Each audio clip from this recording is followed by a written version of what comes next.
Hello friends, మీలో ఎంతమందికి tattoos అంటే ఇష్టం? ఏమిటా టాటూస్ గురించి అడుగుతున్నాను అనుకున్నారా?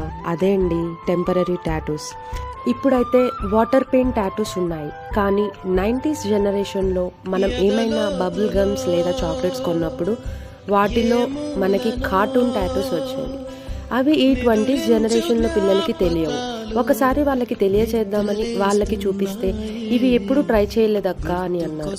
సరే అని వాళ్ళ హ్యాండ్స్కి ఆ టాటూని స్టిక్ చేశాను. వాళ్ళు ఎంతో సరదా పడ్డారు. ఫ్రెండ్స్, మీలో కూడా ఎంతమందికి ఈ టాటూస్ అంటే ఇష్టమో కామెంట్ బాక్స్లో షేర్ చేయండి. Please like, share and subscribe.